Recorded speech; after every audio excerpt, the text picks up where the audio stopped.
Histoire qui nous parle de la ville de Jéricho. Vous connaissez cette histoire? Deux et demi qui connaissent, ok. Sinon, il y a une librairie au fond, j'ai vu là-bas. Vous pourrez acheter une Bible, certainement. J'ai pas d'action dans la librairie, mais... Alors, je vous invite à ouvrir votre Bible dans le livre de Josué, au chapitre 6. Josué, chapitre 6. Voici le texte en question.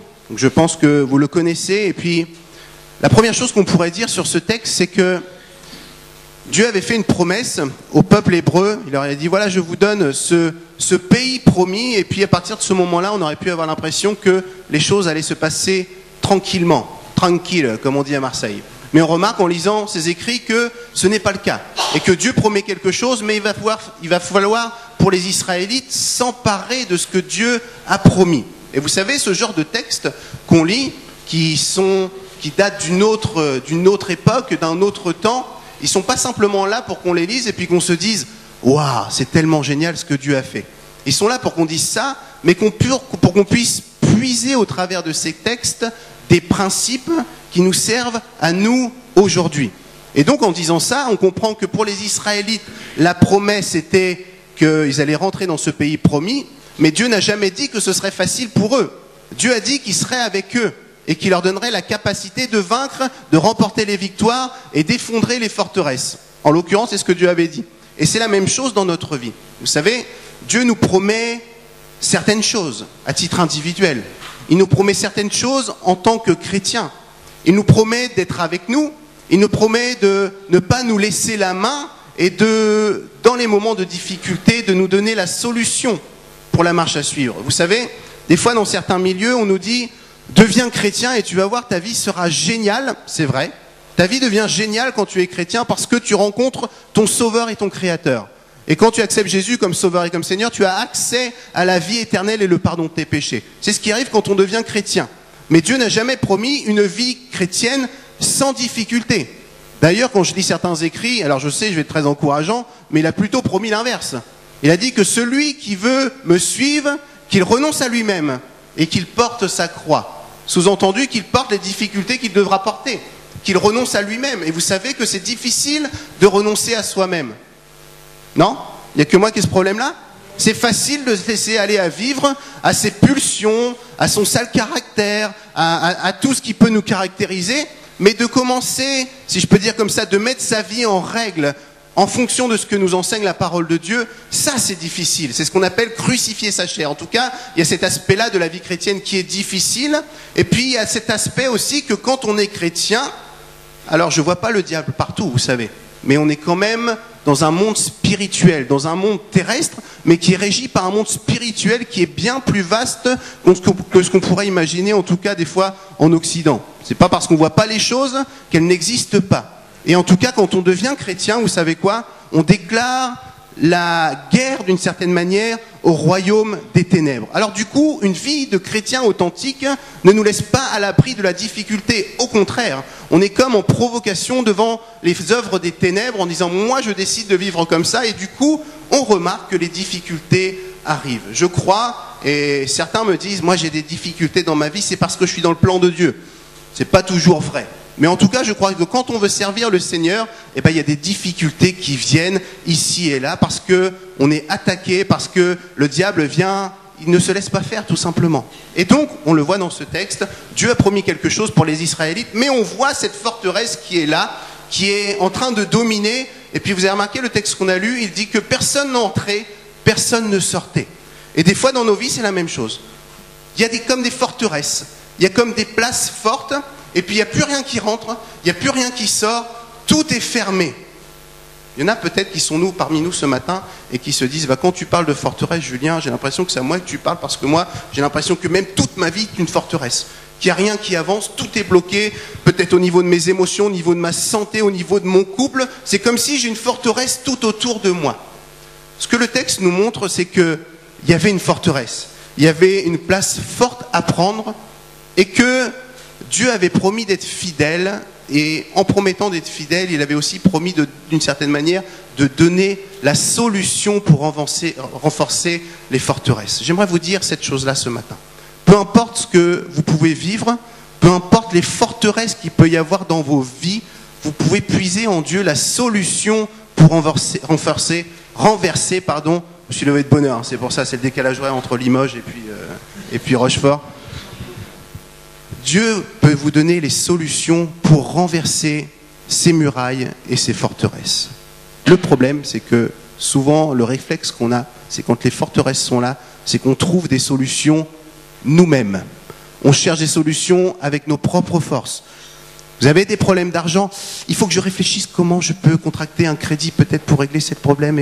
On essaie de trouver des solutions. Est-ce que je pourrais pas voir ce frère qui me semble un petit peu plus fortuné et puis lui demander peut-être qu'il me prête de l'argent pour régler mon problème. Vous voyez, on a des problèmes et souvent on se met dans notre tête de les régler tout seul. On trouve des stratégies pour les résoudre tout seul. Et certainement que Josué et tous ses copains, si je peux dire, avant que Dieu s'adresse à eux, ils avaient déjà réfléchi de quelle manière ils pourraient défaire Jéricho. Mais en Dieu, ils ont trouvé la stratégie pour défaire cette forteresse. En Dieu, nous pouvons puiser la force, le soutien et la stratégie pour renverser nos forteresses. Mais c'est quelque chose qui est difficile. Parce que des fois, on demande à Dieu, vous savez, là on lit l'histoire, puis c'est un petit peu tout lisse, c'est-à-dire que il y a la forteresse, et puis Dieu se révèle à Josué, et puis c'est presque trop facile. Et puis en plus, Dieu parle, ils écoutent tout, il y a aucune réticence, enfin on va y revenir plus tard, et on a l'impression que c'est facile. On sait que dans nos vies, ce serait bien de voir les sous-titres d'ailleurs. J'aime bien imaginer les histoires, ce que pouvaient penser les gens à l'époque, de quelle manière ils avaient pu imaginer par rapport à ce que Dieu leur disait, et puis on sait bien que dans notre vie, ça ne se passe pas comme ça, que notre vie n'est pas comme dans un livre, vous savez, où tout est écrit. Le Seigneur parla à tel frère en lui disant « Voilà la stratégie pour renverser la forteresse dans ta vie. » Et le frère a dit « Oui Seigneur, je le veux, pas de problème, je vais entrer dans cette dimension. » Vous savez que ça ne se passe pas comme ça. Et des fois on demande au Seigneur les stratégies, et puis ça met du temps. « Seigneur, tu vois ma souffrance, tu vois la forteresse qui est là, que j'ai peut-être moi-même bâtie. Je te demande de me donner une solution. Je te demande de pouvoir me conduire dans ce que tu as prévu pour moi. Et j'ai l'impression que tu ne me réponds pas. J'ai l'impression que tu ne m'entends pas. » Et puis, vous connaissez cette petite BD, je crois que c'est le dessinateur Alain Audercet, et puis un dessinateur chrétien qui fait des bandes dessinées. Et puis il y a une petite vignette comme ça, où on voit le chrétien qui intercède et qui dit au Seigneur « J'aimerais que tu m'écoutes un peu. » Puis le Seigneur est tellement grand, on voit juste les pieds. Puis il y a une bulle qui vient du haut qui dit « Figure-toi, moi aussi, j'aimerais bien que tu m'écoutes. » Vous voyez ?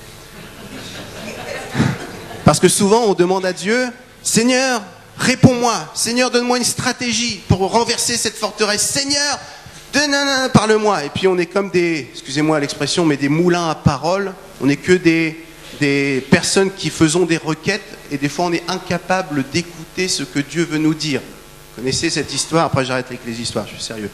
C'est un gars qui tombe d'un bateau et puis il va se noyer du coup. Et puis il demande au Seigneur, il est chrétien, alors, intercède, Seigneur, envoie-moi une solution, délivre-moi, sors-moi de cette eau pour pas que je me noie. Puis il y a un bateau qui arrive, et puis ils lui disent, monsieur, on vous jette la bouée parce que vous allez vous noyer. Non, non, j'ai demandé au Seigneur qu'il vienne me sauver, il va intervenir. Et puis il continue à intercéder, Seigneur, trouve-moi une solution, sauve-moi de cette eau qui va m'avaler, etc. Et un autre bateau arrive, monsieur, vous allez vous noyer, prenez la bouée là. Non, non, j'ai demandé au Seigneur, il va lui-même.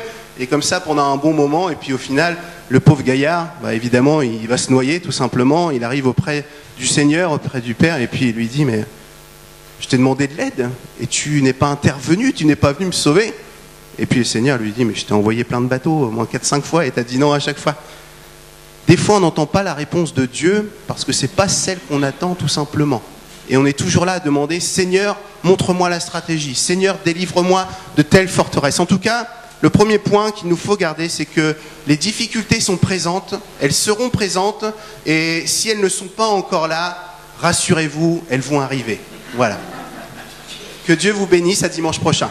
Voilà. Alors Dieu a la solution à nos épreuves, Dieu a la solution, il nous donne les stratégies pour pouvoir renverser nos forteresses. Et le deuxième point, c'est que ce n'est pas toujours les réponses qu'on attend qu'il nous donne. C'est-à-dire que les stratégies qu'il nous donne ne sont pas celles que nous, on aurait mis en place nous-mêmes. Et c'est pas forcément les réponses qu'on attend parce que des fois, elles ne confirment pas ce qu'on a pu vivre avant. Moi, lorsqu'on était il y a quelques semaines, on était dans une réunion du CNEF. Je suis dans le comité du CNEF au niveau du 87, et puis on a des réunions des fois au niveau de la Nouvelle-Aquitaine, là. Et puis la personne qui animait la pastorale nous a posé la question, est-ce que vous pouvez nous exhorter les uns après les autres là sur votre verset préféré? Alors, moi j'ai dû réfléchir en 2 secondes. Est-ce que j'ai un verset préféré? J'en ai plein, on va dire, mais un qui est peut-être significatif ou qui est caractéristique de peut-être ma conversion, etc. Et j'ai pensé à un.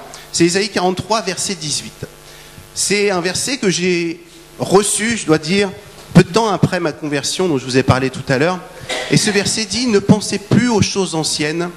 Voici, je vais faire une chose nouvelle qui est sur le point d'arriver. Alors bien entendu, le prophète s'adresse au peuple d'Israël, il s'adresse dans un contexte, ok ? Mais au travers de ce contexte, on peut aussi comprendre que le Seigneur peut aussi nous parler à nous. Et moi, ce que j'ai aimé, c'est que Ésaïe est en train de dire que Dieu va faire des choses nouvelles qui sont sur le point d'arriver. Et puis après, il dit, je vais faire naître des fleuves dans le désert et des choses miraculeuses qui sont humainement pas possibles. Et ce que je crois, de plus en plus, et en lisant la Bible, on le voit à plusieurs reprises, c'est que Dieu ne fait jamais la même chose. Il fait avec le même fond, si je peux dire, mais la forme est souvent différente. Jésus, quand il arrive sur terre, par exemple, c'est du jamais vu. Dieu fait d'une manière différente. Et ce verset, voici, je vais faire une chose nouvelle, pour moi, j'aime bien. Alors Tim disait, il est un peu pas tellement conventionnel, Julien, et je le revendique. C'est-à-dire, je revendique ma normalité, c'est-à-dire que je suis un chrétien, mais je suis un homme avec ses difficultés, avec tout ce qu'il est, qui essaie de marcher de sanctification en sanctification, mais je veux être normal et pas paraître ce que je ne suis pas. Et pour moi, je crois que c'est une nouveauté. Et vous savez, dès que j'ai eu envie de servir le Seigneur, c'est-à-dire quasiment à ma conversion, je me suis dit, je vais me former, parce que moi, j'avais toujours eu un problème avec les études, à me courir après, etc. Donc j'ai dû faire ce qu'il fallait. Et puis je suis toujours à la fac d'ailleurs, avec 2 compères, enfin au moins un que je vois là tout à l'heure, je ne sais pas si Karen elle est là, mais on se retrouve à la fac de temps en temps. Et les études me poursuivent depuis longtemps, et j'ai toujours fui les études. Donc il a fallu que je me forme pour servir le Seigneur, parce que j'avais à cœur, j'avais vraiment reçu ce mandat de la part du Seigneur sur mon cœur. Et tout de suite, vous savez ce qui se passe, c'est qu'on essaie de nous formater. Souvent c'est ça. C'est-à-dire, tu penses que le Seigneur t'appelle à être pasteur? Oui, je crois. Alors tu vas parler comme ça maintenant. Et quand tu pries, tu dis, oh Dieu d'Abraham, d'Isaac, de Jacob. Et puis tu mettras des cravates. Et puis tu auras telle attitude. Tu marcheras naturellement comme ça. Oh, c'est moi le pasteur ou pas? Oui. Et ça, je dois vous dire que ça m'a vite... on essaie de nous mettre dans un espèce de carcan. Alors il y a des choses qui sont importantes et qui sont voulues de la part de Dieu. Mais j'ai fait le choix à un moment donné de dire tout ce qui est un peu de l'homme, de l'humain, de le mettre de côté. Je ne sais plus pourquoi je vous dis ça. Et donc oui, et ce verset de Ésaïe, justement, m'a fortifié dans le fait que Dieu veut faire des choses nouvelles. Et notre tendance naturelle, c'est de reproduire les choses parce qu'elles ont marché à un moment donné, vous savez. Et moi qui ai grandi dans les églises pentecôtistes, pendant tout un temps, c'était la mode de faire de l'évangélisation sous les chapiteaux. Et il y en a encore, ils font de l'évangélisation sous les chapiteaux. Pourquoi? Parce que ça a marché il y a 50 ans. Alors je ne dis pas que c'est pas bien, si le Seigneur vous a conduit à faire ça, et vous conduit et vous sentez que c'est vraiment le Seigneur qui vous pousse à le faire, vous avez reçu un réma, allez-y, just do it, comme on dit, faites-le, il n'y a pas de problème.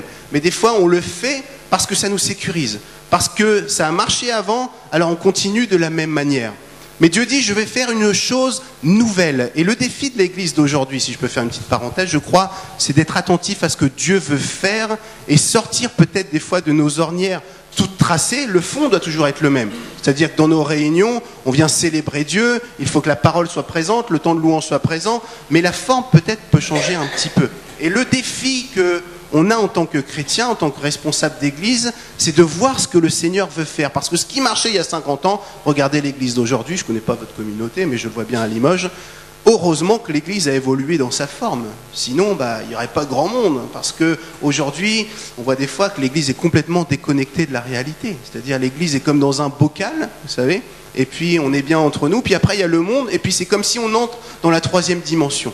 Et Dieu veut faire une chose nouvelle parce que le monde, d'une certaine manière, se régénère tout le temps, se génère tout le temps dans des nouveautés. Et donc l'Église doit accompagner aussi ce changement. Et puis le fait de vivre des choses nouvelles, vous savez quoi ? Nous rend dépendants de ce que Dieu veut faire. C'est facile de se ranger dans un train-train journalier.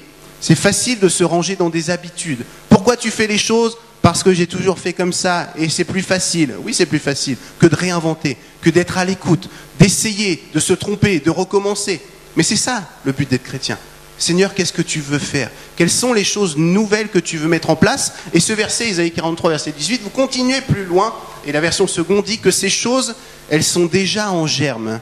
Vous savez, quand le printemps arrive, vous avez des germes de plantes, les petits bourgeons. Je ne suis pas un spécialiste de la nature, hein, donc je dis avec mes mots, peut-être j'ai des bêtises, mais en tout cas, la graine, c'est comme si elle est présente. Le potentiel de faire une fleur est présent dans l'arbre, elle est déjà présente, et puis à un moment donné, tout s'ouvre. Et je crois que c'est la même chose dans nos vies. Dieu a placé des choses dans nos cœurs, des fardeaux, des choses bien précises, et peut-être elles n'ont jamais été faites dans l'Église. Mais peut-être que Dieu les a placées pour que ça puisse germer à un moment donné. Donc du coup, notre responsabilité, être attentif à ce que Dieu veut faire, la manière dont il veut le faire, et puis en étant soumis les uns aux autres. Et c'est ça qui est bien dans l'église locale, c'est qu'il n'y a pas d'individualité, on est tous ensemble, on soumet les uns aux autres. Vous avez un merveilleux pasteur d'Afrique du Sud, mais bon, Dieu l'aime quand même. Et vous pouvez aller partager et soumettre ce que vous avez sur vos cœurs. En tout cas, la réponse que Dieu donne n'est pas forcément celle qu'on attend. Alors c'est le moment où on va essayer de contextualiser cette histoire-là. Le peuple israélite est là, et il y a cette forteresse qui est là, personne ne rentre, personne ne sort, et puis on peut imaginer les Israélites qui sont là, qui se disent, bon, il faut qu'on trouve une solution, il faut qu'on trouve le moyen de pouvoir faire tomber cette forteresse. Et puis Josué, qui se tient à la brèche, qui attend une réponse de la part du Seigneur, le Seigneur lui parle et lui dit, j'ai la stratégie pour toi. Tu vois cette forteresse? Et tu as vu la forteresse, tu as vu aussi les guerriers, tu as vu aussi que personne ne rentre, personne ne sort. Et Dieu lui dit, je vais te donner la solution. Écoute-moi bien, assieds-toi avant peut-être. Vous allez faire le tour de la ville pendant 6 jours, une fois. Et le 7e jour, vous allez faire 7 fois le tour de la ville. Et puis, une fois que vous aurez fait 7 fois le tour, j'ai une super idée, vous allez tous crier et les murailles vont s'écrouler. Vous êtes d'accord ?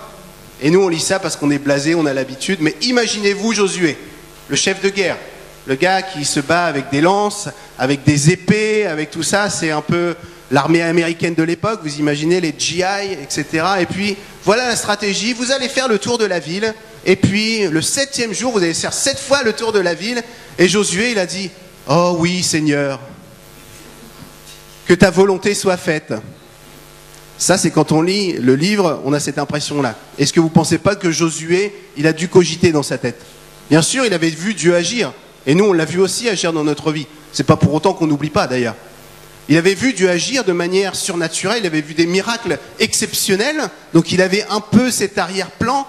Mais moi, je suis persuadé qu'au moment où Dieu lui dit, voilà la stratégie que j'ai pour toi et pour ton peuple, Josué, il a dû dire un truc du genre, t'es sûr? Je ne sais pas ce que vous en pensez. Il connaît Dieu, et Dieu lui parle, il connaît la sainteté de Dieu. Alors il n'est pas léger avec Dieu, mais en même temps, il y a dû avoir des doutes dans sa tête. Est-ce que j'ai bien entendu la voix de Dieu? Est-ce que je ne souffre pas d'une indigestion qui fait que j'entends peut-être des voix ou pas les bonnes voix? En tout cas, imaginez Josué. Il attend la réponse de Dieu, la stratégie de Dieu. Et donc Dieu parle à Josué. Maintenant, il y a les hommes. Donc Josué, déjà, c'est le chef, donc il a un mandat particulier. Il a une onction particulière, Dieu se révèle au chef, et maintenant c'est au chef d'aller voir les soldats. Et les soldats sont là, ils se languissent d'attendre la réponse de Josué, la stratégie que Dieu va donner à Josué. Et puis Josué dit, les gars, j'ai la réponse. Tenez-vous bien, vous avez vos armes, tout ça, vous avez vos lances, vos épées, et bien gardez-les, c'est pas la peine, on va pas s'en servir, pas tout de suite. Voilà la stratégie que Dieu m'a donnée. On va faire 6 fois le tour de la ville, et le 7e jour, on fera 7 fois le tour de la ville, et puis on criera.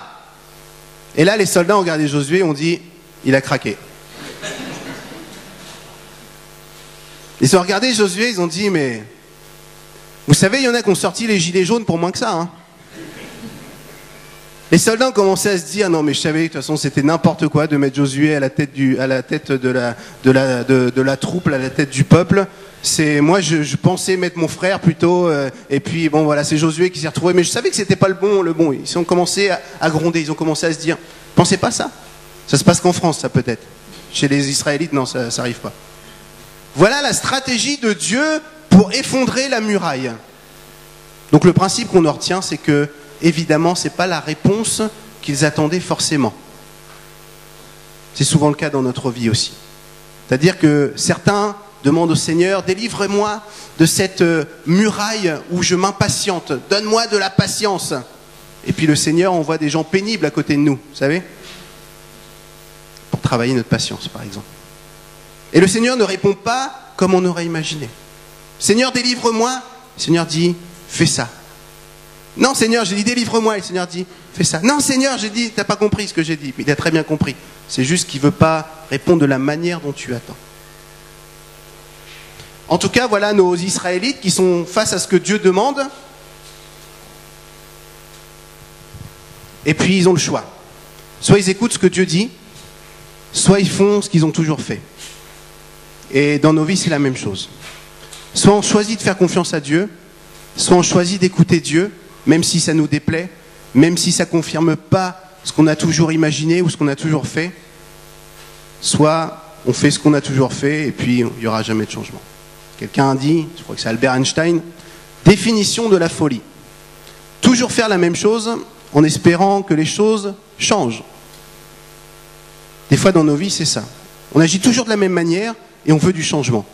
Alors commençons à faire les choses peut-être d'une manière différente. Alors, dans nos vies, chaque jour, je crois, on doit faire des choix. Deutéronome, je crois, de mémoire, je dis, j'ai placé devant toi le chemin de la vie et de la mort. Choisis la vie afin de vivre. Et chaque jour, des choix nous sont proposés. La vie ou la mort. La voie de Dieu ou mon expérience. La voie de Dieu, la volonté de Dieu, la parole de Dieu ou mes traditions. Ce que j'ai envie de faire ou ce que Dieu me demande de faire. Et chaque jour, le choix nous est proposé. Chaque instant peut-être même, chaque quart d'heure, chaque minute, on doit faire des choix. Selon ceux qui sont conduits selon ce que Dieu veut, soit la routine, mettez ce que vous voulez derrière. Le peuple israélite, en tout cas, a choisi de faire confiance à Dieu. Et j'aimerais vraiment vous encourager à réfléchir si je peux dire comme ça, au ridicule de la situation. Nous, on lit l'histoire et on se dit c'est la parole de Dieu, c'est la Bible, et puis on connaît le dénouement de l'histoire. Mais au moment où Dieu parle, il donne la stratégie. Je suis sûr qu'ils sont tous en train de se dire, mais c'est quoi ce délire? En tout cas, ils ont choisi de le faire. Et puis, il est question de faire 6 fois, enfin pendant 6 jours, une fois le tour de la ville, et puis le 7e jour, 7 fois le tour de la ville. Vous savez que les numéros sont symboliques et puis nous parlent.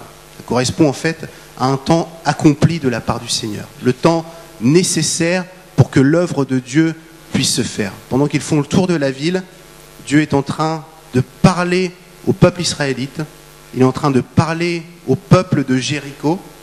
Et puis, on fait abstraction de plein de choses comme ça quand on lit. Et vous savez ce qui se passe? Ils se mettent en marche. Alors déjà qu'ils ont, excusez-moi l'expression, ils sont un petit peu déconcertés. Ils ne s'attendaient pas à ça. Mais ils se mettent quand même en marche et choisissent de faire confiance à Dieu.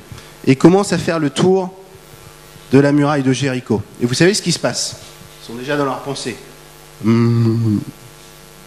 Josué, un tour. Et puis pendant qu'ils font le tour, vous savez quoi? Il y a les soldats de Jéricho qui sont au-dessus des murailles, et puis qui sont en train de les regarder, et puis ils font. Qu'est-ce que c'est que ce délire? Qu'est-ce qu'ils sont en train de faire? Et puis ils sont en train de se moquer d'eux. Mais qu'est-ce que tu es en train de faire? Tu fais le tour de la ville, t'es gentil. C'est ça la stratégie que le Seigneur t'a donnée? Mais oui, voilà le peuple que Dieu s'est choisi. Mais oui, ils sont bien mignons. Oui, il est bien votre chef, hein, Josué. Hein, ouais, ouais. C'est lui qui vous a dit... Ah oui, voilà. Donc ça, c'est le premier jour. Le deuxième jour, pareil. Vous avez bien dormi, les gars, avant de partir faire le tour de la ville? Vous avez bien dormi, les gars, cette nuit? Ouais, tais-toi. Passe-moi mon banania, j'y retourne. Et donc, pendant 6 jours, vous savez ce qui se passe? On se moque d'eux. Ils sont en train de mettre dans leur cœur à l'épreuve ce que Dieu leur a demandé. Ils auraient pu, au bout du deuxième jour, dire oh, c'est terminé, hein, c'est n'importe quoi votre stratégie. Ils auraient pu attraper Josué, et puis comme on fait en France, le guillotiner, n'est-ce pas? Parce que ça a été un mauvais chef, il n'était pas gentil, enfin, bref. Ils auraient pu laisser tomber. Et pendant 6 jours, ils sont là, éprouvés dans leur foi. Est-ce que Dieu a vraiment parlé? Ou est-ce que c'est un délire qu'on a? Et puis, le regard des autres est là, on les juge, ils devaient certainement se prendre des pierres, ou je ne sais quoi d'autre, vous savez? On peut imaginer tout un tas de choses. Et en plus, les gars, c'était des soldats, quoi. Et donc, il y a un temps nécessaire dans notre vie. Vous savez, vous connaissez ce dicton, le frère a sorti un dicton tout à l'heure, j'en sors un aussi, où on dit « Avant l'heure, c'est pas l'heure, après l'heure, c'est plus l'heure ». Et c'est la même chose avec le Seigneur. C'est-à-dire qu'il y a des forteresses dans nos vies, Dieu nous donne la stratégie pour pouvoir nous en sortir, et nous, on aimerait des fois prier la réponse et puis passer à autre chose. Mais ce n'est pas comme ça que ça se passe. Dieu permet, dans sa grâce, que nous puissions avoir des temps d'attente, j'en parlais tout à l'heure. Et ça correspond à ces tours de la ville, où il y a un temps où Dieu veut nous éprouver dans notre foi, dans notre persévérance.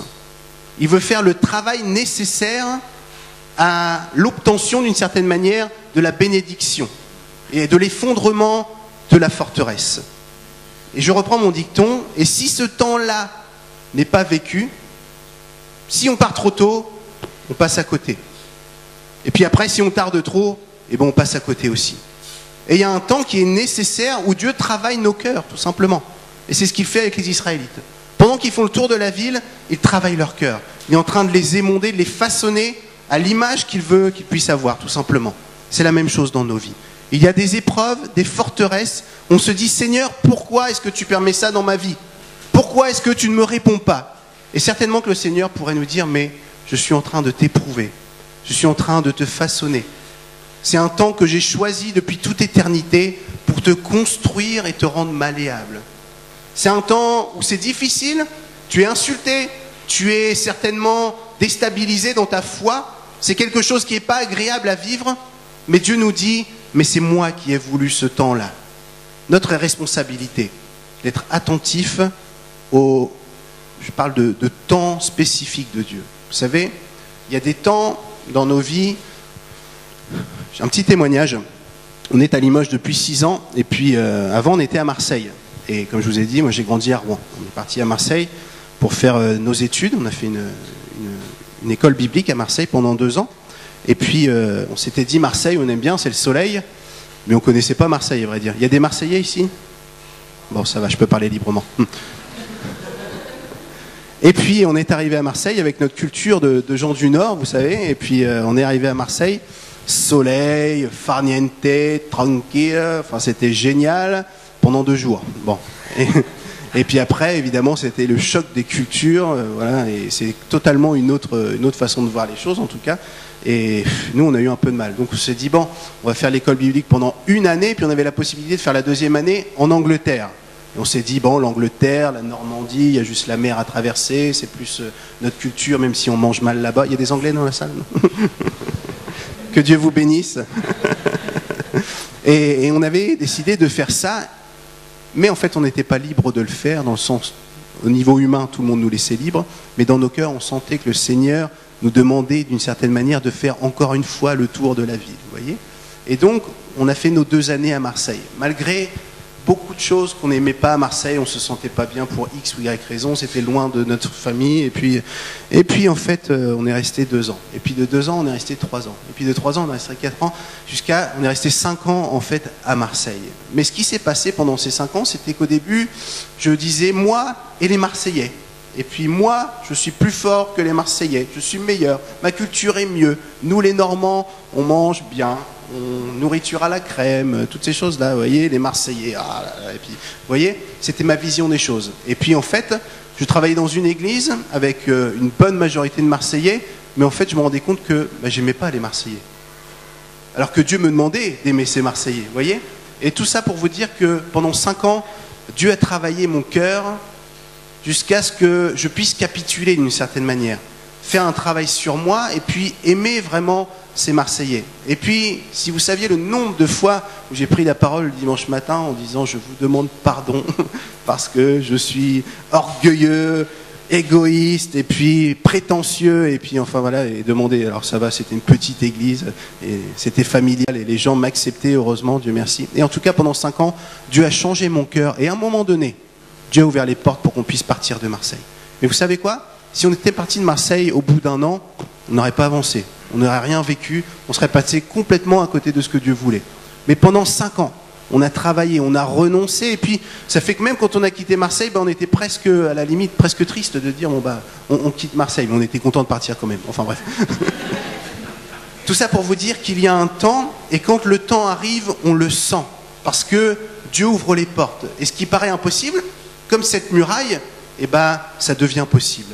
Amen ? Avant l'heure, c'est pas l'heure, après l'heure, c'est plus l'heure. Alors on arrive au 7e jour, et puis, voilà qu'ils ont déjà fait 6 fois le tour, un tour chaque jour, et puis le 7e jour, 7 tours, et puis au bout du 7e tour, alors là, je dois dire, c'est la cerise sur le gâteau, c'est le pompon. Vous allez pousser un cri, et les murailles vont s'écrouler. Ils essaient de se mettre dans la peau d'un soldat, etc.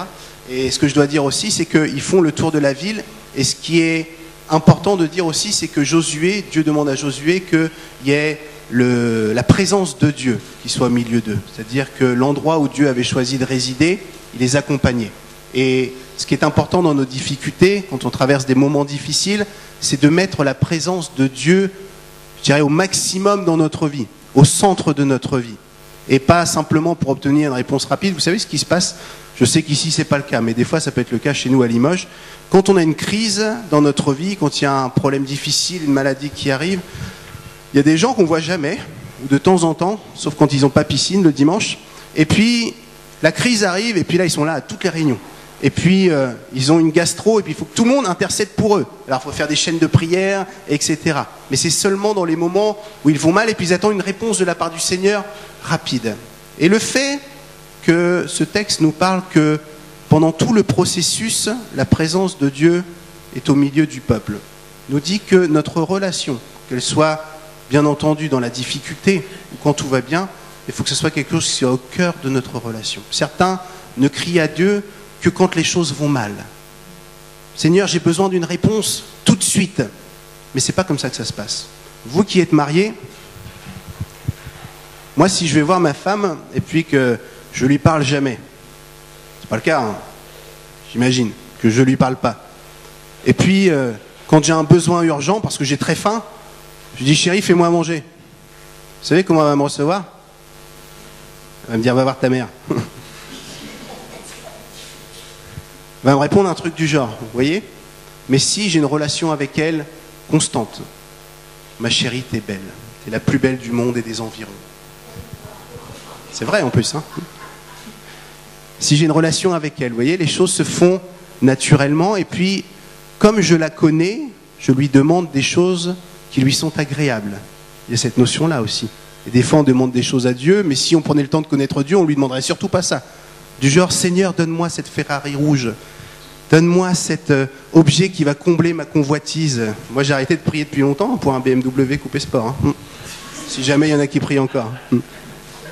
Parce que plus je connais Dieu, plus je me rends compte que des fois, je peux lui demander des choses qui sont à des années-lumière de ce qu'il voudrait, tout simplement.